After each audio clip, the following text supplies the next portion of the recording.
E no bate-papo de hoje eu vou conversar com a Daniela Pinto da Silva, esposa do Thales, mãe da Mel. A Dani eu já conheço de longa data, trabalhamos juntas na TV e hoje mora em Wellington, na Nova Zelândia. E ela vai nos contar um pouquinho como é viver tão longe do Brasil e criar uma filha, uma bebezinha no meio da pandemia. Foi um bate-papo muito bacana. Your attention, please. Dani, bem-vinda ao canal, obrigada por aceitar gravar essa entrevista comigo. Me conta um pouquinho, desde quando morando aí em Wellington? Longe pra caramba, hein? 15 horas de diferença. É muito longe, né, Chá? Obrigada pelo convite, né, para poder contar um pouquinho aqui sobre a minha vida na Nova Zelândia. Eu tô morando em Wellington há mais ou menos 4 anos, vai fazer, 4 anos mais ou menos isso. Eu morei em Auckland, eu morei também em Gold Coast, na Austrália, e depois eu vim para cá. E agora, mãe de uma menininha. Isso, a minha filha tá com 11 meses, quase um aninho. E aí eu passei por essa experiência também de ser mãe, né, no exterior, com um sistema de saúde completamente diferente do Brasil. Pois é, conta um pouquinho pra gente como é que foi isso. Eu sei que teus pais estiveram aí logo no nascimento da Mel, né, pra te ajudar um pouco aí, te dar esse suporte, mas como é que foi encarar essa gravidez longe da família, aí com o marido apoiando, mas conta pra gente um pouquinho como é que foi essa experiência. Bom, começa que aqui na Nova Zelândia é bem diferente a questão de como a gravidez é tratada. A gente não passa por obstetras, a gente é tratada como uma midwife, que seria uma enfermeira especializada em partos e gestações. Eles também incentivam muito o parto natural aqui. Então, você só vai fazer a cesariana se realmente você tiver uma emergência ou alguma complicação na gravidez. Então, como isso é completamente diferente, logo que eu descobri a gravidez, obviamente, fiquei muito feliz. Mas fiquei muito ansiosa em função disso, porque no Brasil a gente, né, já pensa, tá, cesariana. Aí, claro, tive que trabalhar todo o meu psicológico para essa questão do parto, para essa questão do acompanhamento, né, porque a gente tem um pouco mais de segurança quando é feito por um médico, mas aí você vai conversando com outras mães daqui, vendo que o acompanhamento é o ideal, né, porque a gravidez é para ser um processo natural, é para dar tudo certo, e poucas pessoas acabam tendo complicações, né, no fim das contas. E a questão emocional pesa muito, né? Porque é uma responsabilidade e você acaba que não tem com quem dividir essa responsabilidade. Então, eu não tenho a minha mãe e meu pai ou a minha sogra para chegar e falar assim: você pode ficar com a minha filha só para eu ir ali fazer uma unha?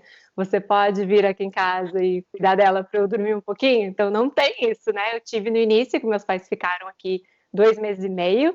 Eles deram uma baita de uma força, mas fora isso é meio que tudo comigo. A gente tem muitos amigos. Mas é complicado, as pessoas também têm as suas próprias vidas, então a gente não tem como, né, tipo, passar a responsabilidade. As pessoas se propõem a ajudar, elas vêm aqui, elas visitam, se eu precisar de qualquer coisa, elas estão aqui para mim, mas não é a mesma coisa do que um familiar, obviamente, né? E me fala um pouquinho como é que foi essa experiência também de agora enfrentar essa pandemia. Eu sei que por aí foi bem diferente do que aconteceu na Europa, né, e do que está acontecendo aqui no Brasil. Conta pra gente um pouquinho como é que foi essa experiência do Covid-19 por aí. Bom, por aqui foi o seguinte, Chá. Logo que começaram as primeiras notícias lá na China, já ali final de janeiro, né, início de fevereiro, a Nova Zelândia é um país que recebe muito chinês, entendeu? A gente recebe muitos chineses aqui. Então, vem chineses para visitar, vem chineses para morar, para estudar. Então, realmente, assim, é um mercado que a Nova Zelândia está sempre de olho. Então, logo que surgiram essas primeiras notícias, eles rapidamente já fecharam as bordas para os chineses. Então, ninguém que viesse da China poderia entrar na Nova Zelândia já lá no inicinho. Então, esse foi o primeiro passo que a Nova Zelândia adotou. Depois, em seguida, daí, obviamente, começaram os casos a surgirem aqui. E por muito tempo eles conseguiam monitorar esses casos. Então, eles sabiam que esse caso está linkado com este que viajou para o exterior, que voltou de não sei onde. Então, tudo estava bem linkadinho. Quando começou a transmissão comunitária, eles perderam ali o monitoramento. Aí sim, daí eles resolveram, não, opa, vamos tomar uma atitude. E eles tentaram tomar uma atitude muito cedo, antes que a coisa se alastrasse muito. Então, eles, já no início, pouquíssimos casos, eles resolveram, não, nós vamos colocar o país em lockdown. E aí, com poucos casos, vai ser mais fácil para a gente eliminar o vírus e aí, de repente, voltar a ter uma vida normal. E a estratégia deu certo, né? A gente ficou em lockdown mais ou menos 6 semanas. E aí, hoje em dia, a gente tem um sistema de níveis de alerta. Então, tem o level 1, que é vida normal, o level 2, que é um distanciamento social, que eles chamam. Então, quem pode trabalhar de casa, trabalha. Quem não pode, continua indo trabalhar. Transporte público, uso de máscara. E nas lojas tem um número X de pessoas que podem entrar. Nos restaurantes, eles afastaram um pouco as mesas uma das outras. E todo lugar que você vai, você precisa se registrar que você esteve lá, deixar seu contato. Porque se alguém com Covid esteve lá, eles vão entrar em contato com você para você fazer o isolamento também. E depois o level 3, aí já é um pouco mais restrito, que daí fecham os restaurantes, fecham as escolas. É um semi-lockdown, mas as pessoas ainda podem seguir trabalhando. Se não for serviço essencial, você ainda pode ir para o seu trabalho.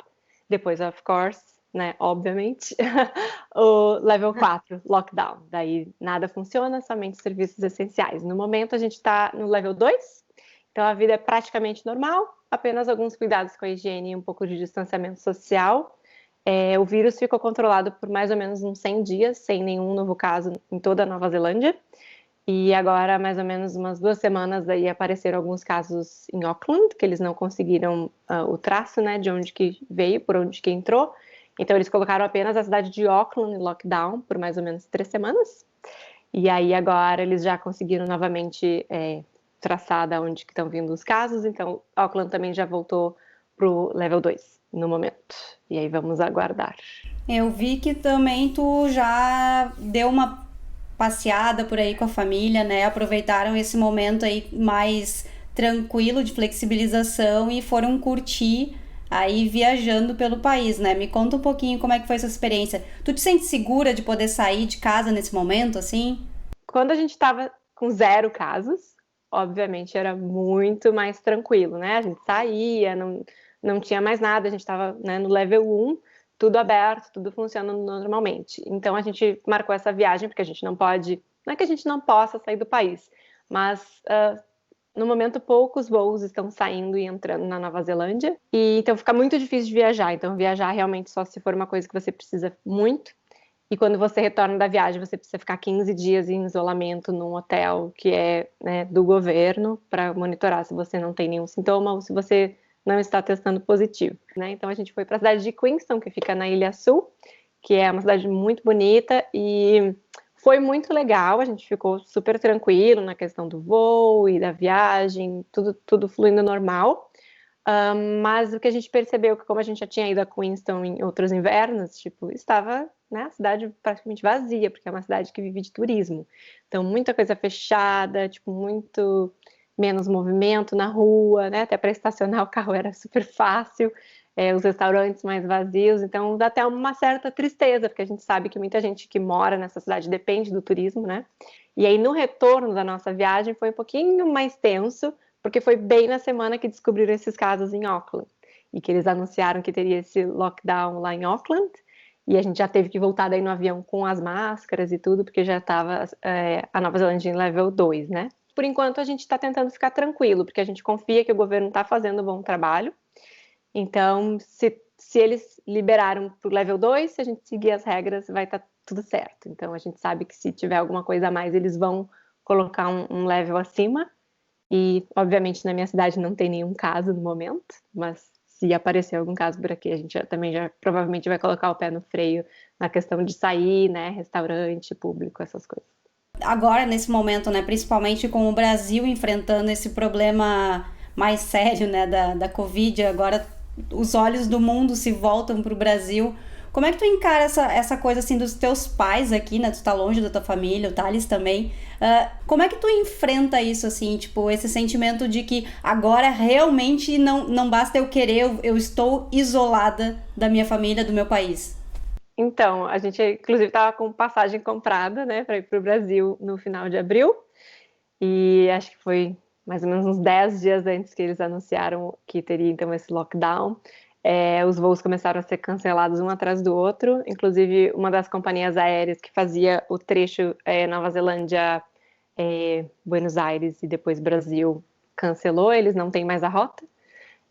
A outra companhia aérea que voava também está com os voos cancelados.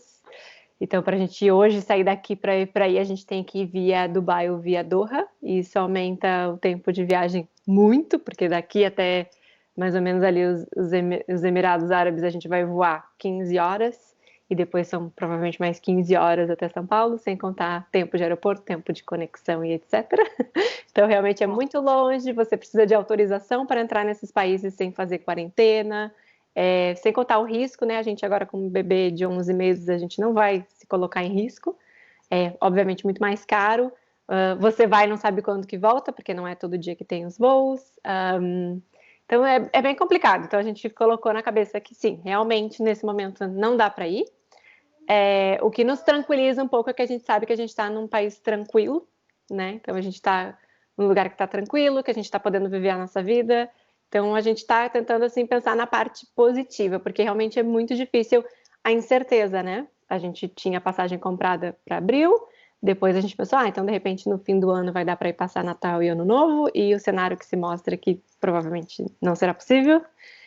E, a gente fica tenso, mas graças a Deus, meus pais estão bem conscientes, então eles estão, assim, tentando fazer o máximo que eles podem para ficar isolados, seguros, né? E eu acho que é isso, assim, é relaxar, respirar fundo e esperar a tempestade passar, porque realmente não tem o que ser feito, né? Bom, tu falou muito em relação à segurança que o governo passa aí. E como é que é morar em Wellington? É mais seguro? Com certeza deve ser mais seguro do que morar no Brasil, né? Conta um pouquinho de como é que é a vida de vocês aí. Eu vou te dizer que quando eu morava no Brasil, eu não tinha medo de morar no Brasil. Era muito tranquilo, né? Claro, sempre se cuidando e tal, mas eu não tinha o medo que eu acho que eu tenho hoje. Então, hoje, quando a gente começa a planejar uma viagem para o Brasil, eu já fico com palpitação, porque eu fico pensando assim, meu Deus, eu não sei mais me cuidar. Porque aqui é outra vida, sabe? Então, por exemplo, Wellington, apesar de ser a capital da Nova Zelândia, é uma cidade menor, e eu ainda moro em Lower Hutt, que seria uma cidade satélite de Wellington, então a gente está mais ou menos 15 minutos de carro ou de trem de Wellington.